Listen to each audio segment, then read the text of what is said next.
Indonesia dikenal dunia sebagai bangsa yang santun, ramah, dan mudah bergaul, serta memiliki keindahan alam dan sumber daya melimpah. Wilayah Nusantara terbentang dari Sabang sampai Merauke, Talaut sampai Rote.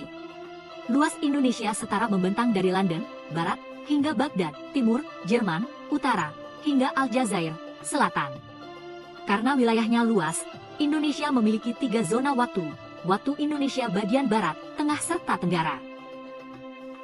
Penduduk Indonesia tahun 2020, 273,5 juta jiwa. Umat Islam, 229 juta jiwa, 87,2%, mayoritas mampu mengayomi minoritas, Kristen, Katolik, Hindu, Buddha, Konghucu. Indonesia dikenal sebagai negara yang toleran, damai, dan rukun. Keragaman Indonesia, 740 suku bangsa, 500 etnik, 250 bahasa daerah, 12.504 pulau. Indonesia merdeka tidak lepas dari peran ulama. Beberapa ulama yang berpengaruh bagi Indonesia dan dunia antara lain, Syekh Nawawi Al-Bantani, Syekh Yusuf Al-Makassari, Abdul Samad Al-Palimbani, Nuruddin Ar-Raniri, Syekh Abdurrauf Al-Singkili, Muhammad Soleh Al-Samarani, Hamzah Fansuri. Mereka memberi kontribusi besar dalam pendidikan, keilmuan Islam, dakwah, dan perjuangan kemerdekaan. Nama lengkap: Abu Abdul Mu'ti Muhammad bin Umar Al-Tanara Al-Jawi Al-Bantani, dikenal sebagai Syekh Imam Nawawi, Banten. Lahir di Tanara, Serang, Banten, 1800, 15 Masehi, 1230 Hijriah, dan wafat 1897 Masehi, 1314 Hijriah, pada usia 84 tahun. Berasal dari keluarga ulama, memiliki nasab hingga Sunan Gunung Jati dan Sayyidina Husain radhiyallahu anhu, dijuluki Al-Jawi dari Jawa, dan mendapat gelar internasional Sayyidul Hijaz, Mahaguru Hijaz. Menjadi imam Masjidil Haram menggantikan Syekh Ahmad Khatib Sambas. Memiliki banyak murid termasuk KH Hashim Asy'ari, pendiri NU. 2. Teladan yang dapat dicontoh. Memiliki ilmu yang mendalam dan menjadi rujukan dunia Islam. Karya-karyanya dipelajari di Haramain dan dipakai sebagai kurikulum pesantren hingga kini. Prestasinya sebagai ulama Indonesia berpengaruh di Timur Tengah, patut menjadi inspirasi. Mengajarkan sikap rendah hati, rajin menuntut ilmu, dan berdedikasi pada pendidikan umat. 3. Karya tulis sejak 1870 Masehi. Semakin aktif menulis karena permintaan ulama Nusantara. Total karya sekitar 115 kitab. Banyak merupakan syarah, penjelasan atas kitab-kitab sulit. Diterbitkan di Mesir dan dipelajari di Indonesia, Malaysia, Thailand, Filipina, hingga Timur Tengah. Dipakai juga oleh akademisi seperti Rai Salam T. Mangondana, Filipina, dan Sulaiman Yasin, Malaysia.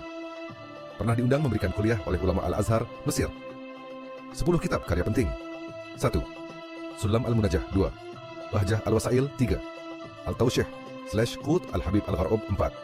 Maraqi Al-Ubudiyah 5. Nasya'ih Al-Ibad 6. Qawmi Al-Tughyan 7.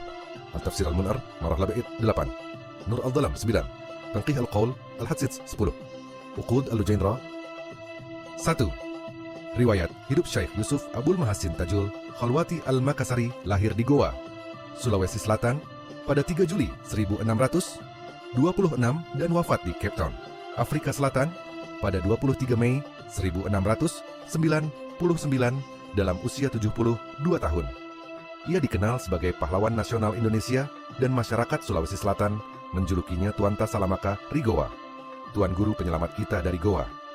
Nama lahirnya Muhammad Yusuf, putra dari Abdullah dan Aminah. Nama tersebut diberikan oleh Sultan Alauddin, Raja Goa pertama yang masuk Islam. Sejak usia 15 tahun, ia sudah belajar agama di Goa. Syekh Yusuf menuntut ilmu pada banyak ulama besar, di antaranya Sayyid Ba'alawi bin Abdul Al-Allamah At-Tahir, Sayyid Jalaluddin Al-Aidid, dan Syekh Nuruddin Ar-Raniri di Aceh. Ia juga menimba ilmu di Makkah, Madinah, Yaman, hingga Damaskus. Syekh Yusuf menuntut ilmu pada banyak ulama besar, di antaranya Sayyid Ba'alawi bin Abdul Al-Allamah At-Tahir, Sayyid Jalaluddin Al-Aidid, dan Syekh Nuruddin Ar-Raniri di Aceh. Ia juga menimba ilmu di Makkah, Madinah, Yaman, hingga Damaskus. Ia pernah menjadi mufti Kesultanan Banten dan sahabat dekat Sultan Ageng Tirtayasa. Pada 1684, Syekh Yusuf ditangkap Belanda dan diasingkan ke Sri Lanka, lalu dipindah lebih jauh ke Afrika Selatan tahun 1693. Ia tetap aktif berdakwah dan memiliki banyak pengikut. Jenazahnya kemudian dipulangkan ke Goa dan dimakamkan di Lakyung tahun 1705. Ia dianugerahi gelar Pahlawan Nasional Indonesia dan tahun 2009 menerima penghargaan Oliver Tambo dari pemerintah Afrika Selatan. 2. Teladan yang dapat dicontoh ketekunan menuntut ilmu. Menghabiskan sekitar 20 tahun belajar di Timur Tengah pada abad ke-17. Gigih berdakwah, tetap mengajar, meskipun diasingkan ke Sri Lanka dan Afrika Selatan. Mempersatukan umat, mempunyai murid dari berbagai daerah, termasuk 400 orang Makassar di Banten. Pengaruh internasional, dihormati hingga Afrika Selatan, bahkan Nelson Mandela menyebutnya sebagai salah seorang putra Afrika terbaik. 3. Karya tulis Syekh Yusuf merupakan mursyid tarekat Khalwatiyah sekaligus mengajarkan tarekat Qadiriyah, Naqsyabandiyah, Ba'lawiyah, dan Syadhariyah. Ajarannya menekankan upaya mendekatkan diri kepada Allah melalui akhlak mulia, amal syaleh, dan zikir. Salah satu kitab pentingnya adalah An-Nafhatu As-Sailaniyah. Ia juga menulis risalah Kaifiyat Al-Zikir yang menjelaskan tata cara dan adab zikir, termasuk 1. Bertobat dari dosa 2, berwudu 3, mandi jika junub 4, diam dari ucapan selain zikir 5, berdoa hanya kepada Allah. Secara keseluruhan, terdapat sekitar 20 karya, hampir semuanya berbahasa Arab. Beberapa yang menonjol, Zubdat Al-Asrar, Qoda'at Taq'aq, Ba'ad Masyarib Al-Akhyar, Taj Al-Asrar, Fartaq'aqa Mashrab Al-Arifan, Mathalib As-Saliqan, Fath Kaifiyah As-Zikr, Safinat An-Najah. Karya paling populer masih dipelajari di pesantren. Riwayat hidupnya, Syekh Abdus Samad dilahirkan di Palembang, kini masuk wilayah Sumatera Selatan, pada tahun 1116 Hijriah, 1704 Masehi, dan wafat pada tahun 1203 Hijriah, 1789 Masehi dalam usia 85 tahun. Beliau mendapat pendidikan dasar dari ayahnya sendiri di Palembang atau Kedah, Malaysia. Jika ditelaah dari silsilah, nasab Syekh Abdus Samad berketurunan Arab dari jalur ayah. Nama ayahnya adalah Syekh Abdul Jalil yang merupakan ulama yang berasal dari Yaman yang dilantik menjadi mufti negeri Kedah, kini Malaysia, pada awal abad ke-18. Sementara ibunya, bernama Radin Ranti, adalah wanita asli Palembang. Sementara, nama lengkap Abdus Samad memiliki beberapa versi. Abdus Samad Al-Jawi Al-Falembani, Abdus Samad bin Abdullah Al-Jawi Al-Falembani, atau Sayyid Abdus Samad bin Abdurrahman Al-Jawi. Pendidikan dasar ia peroleh dari ayahnya, lalu melanjutkan studi di Patani, Thailand Selatan, pusat ilmu keislaman saat itu. Di sana ia mempelajari ilmu dasar bahasa Arab dan matan-matan fiqih madzhab Syafi'i, ilmu tauhid Asy'ari Maturidi, dasar-dasar tasawuf. Karena kecerdasannya, ia sudah dipercaya menjadi pengajar, mentor di Patani. Setelah itu, ia menimba ilmu di Makkah dan Madinah, berguru kepada banyak ulama besar dunia Islam. Keahlian utamanya berada di bidang tasawuf, sehingga ia dikenang sebagai salah satu ulama terkemuka Nusantara. Ia termasuk tokoh penting perkembangan intelektual Nusantara, sezaman dengan Nuruddin Ar-Raniri, Hamzah Fansuri, Muhammad Arsyad Al-Banjari, dan Yusuf Al-Makassari. 2. Teladan yang dapat dicontoh.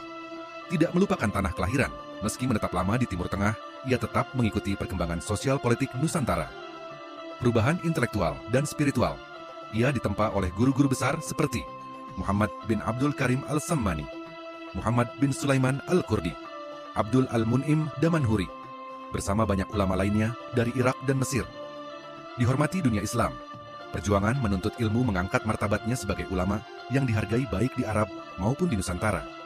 Keteladanan usaha, keberhasilannya menunjukkan bahwa capaian besar lahir dari kerja keras, memilih guru yang tepat, dan menjaga amalan batin.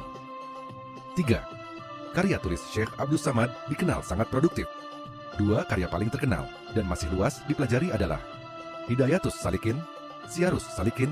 Keduanya merupakan penjelasan dari karya-karya Imam Al-Ghazali, Bidayatul Hidayah, dan Lubab Ihya Ulumuddin. Karya lainnya antara lain: 1. Zahratul Murid fi Bayani Kalimah Al-Tauhid, 1764. 2. Risalah Sebab Diharamkan Nikah, 1765. 3. Hidayatus Salikin, 1778. 4. Siyarus Salikin, 1708. 1788. 5. Al-Urwatul Wuthqa wa Silsilatu Waliyail Atqa 6. Ratib Syekh Abdul Syamad Al-Falimbani 7. Nasyihatul Muslimin wa Tazkiratul Mu'minin fi Fadailil Jihad 8.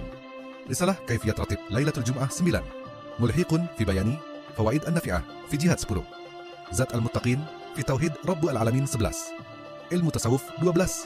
Mulkhishut Tuhbatil Mafdah 13. Kitab Mi'raj 14. Anisul Muttaqin 15. Puisi Kemenangan Kedah. Riwayat hidup Syekh Nuruddin Muhammad bin Ali Ar-Raniri adalah keturunan Quraisy, lahir di Ranir, Gujarat, India, sekitar akhir abad ke-16 dan wafat pada 21 September 1658. Ayahnya seorang pedagang Arab yang juga aktif dalam pendidikan agama. Datang ke Aceh pada 1637 dan menjadi ulama penting di Kesultanan Aceh pada masa Sultan Iskandar Tsani.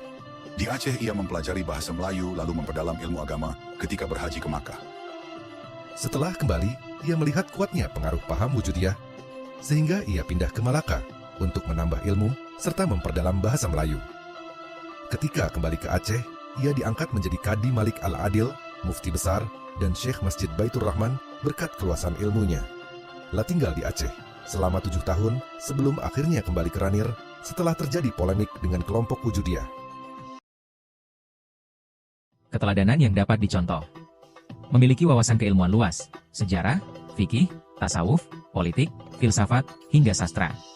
Menjadi tokoh penting dalam perkembangan Islam Melayu abad ke-17. Tegas membedakan ajaran tasawuf yang benar dan yang menyimpang. Menghubungkan tradisi intelektual Islam Timur Tengah dengan Islam Nusantara. Menjaga kemurnian ajaran agama dan berani berdebat secara ilmiah untuk meluruskan pemahaman masyarakat. Karya tulis. Syekh Nuruddin merupakan salah satu ulama paling produktif di Nusantara dengan lebih dari 30 karya. Menulis, kitab sejarah, Bustanus Al-Shalathin, kitab fikih, Al-Syirat Al-Mustaqim, kitab tasawuf, kitab kritik terhadap ajaran wujudiyah. Beberapa karyanya yang penting adalah Asr Al-Arifin, Syarf Al-Ashin, Al-Muntahi, Hujjat Al-Sidik, Syifa, Al-Qulub, Tibin fi Ma'rifatil Al-Adin, dan Hil Al-Dil. Sebagian karyanya tidak sempat diselesaikan, seperti Jauhir Al-Ulum. Karya-karya ini menunjukkan kedalaman ilmunya dalam fikih, teologi, dan tasawuf, serta menjadi rujukan penting dalam tradisi Islam Melayu. 1.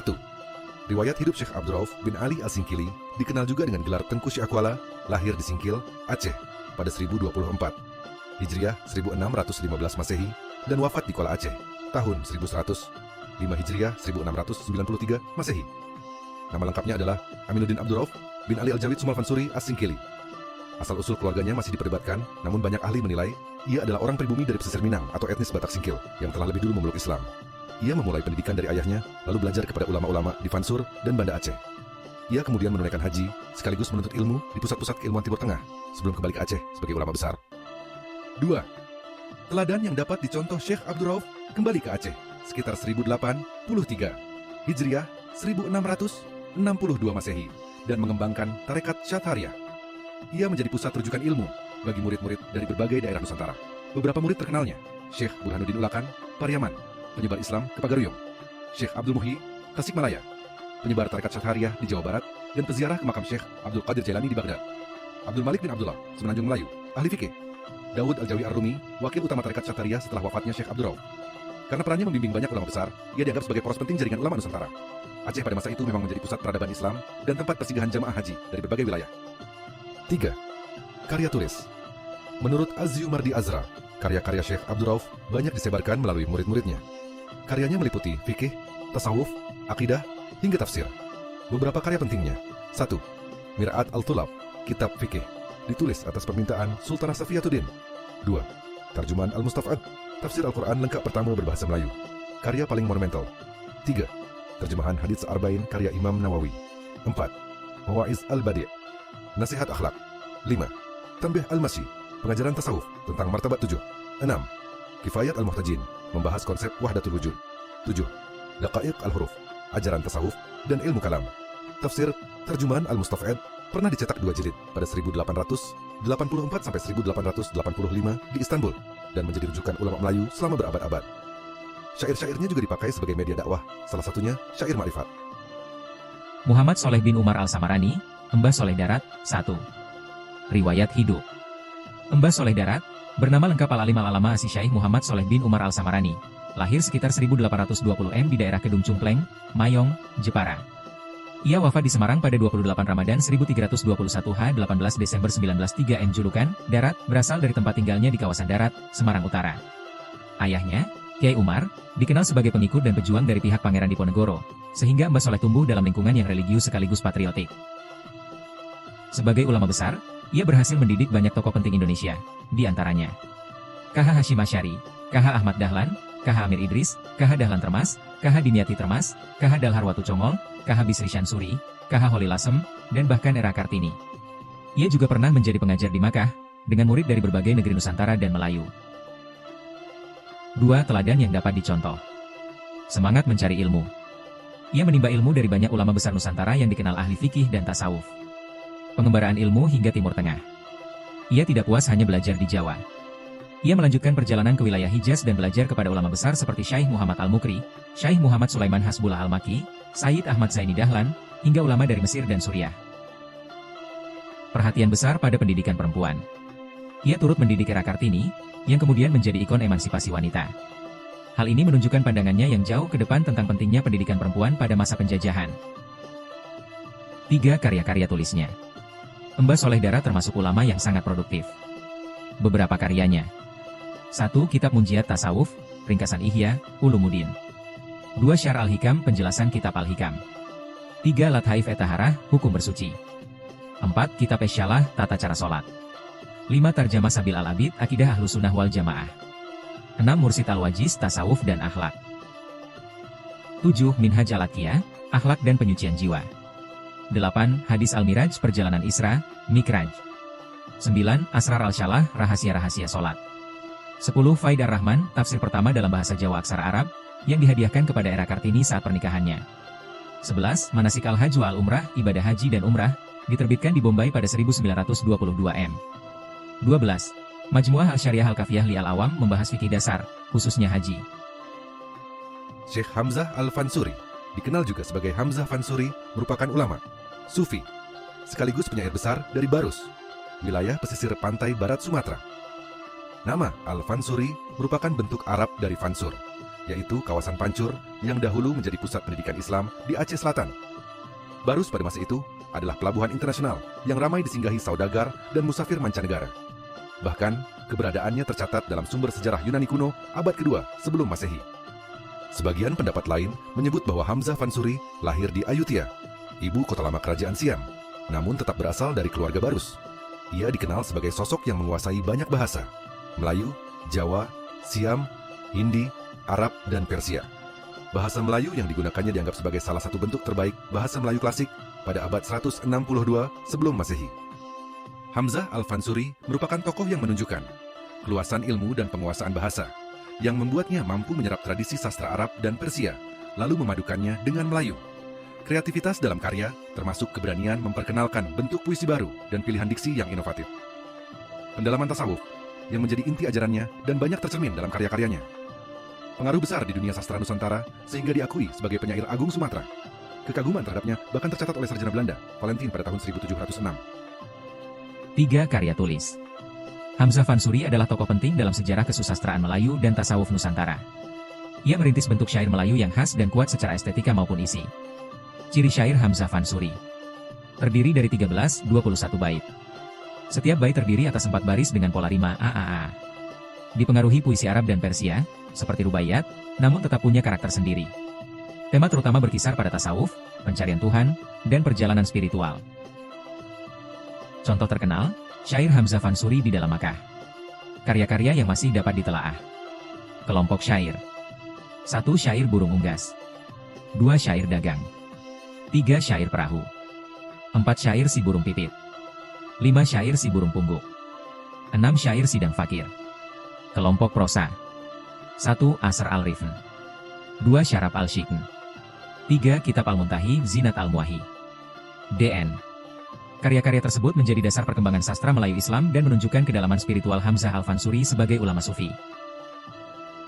Kesimpulan, Indonesia adalah negara yang luas, majemuk, dan dihuni mayoritas umat Islam yang hidup rukun dengan berbagai suku, bahasa, dan agama. Kerukunan ini terbentuk karena peran besar para ulama dalam menyebarkan Islam secara damai dan berakhlak. 7 ulama Nusantara, Syekh Nawawi Al-Bantani, Syekh Yusuf Al-Makassari, Syekh Abdul Samad Al-Palimbani, Syekh Nuruddin Ar-Raniri, Syekh Abdul Rauf Asingkiri, K.H. Soleh Darat, dan Hamzah Fansuri, memberikan kontribusi penting melalui dakwah, pendidikan, karya tulis, serta pembinaan masyarakat. Mereka membawa Islam berkembang secara bijaksana, ilmiah, dan menghargai budaya lokal.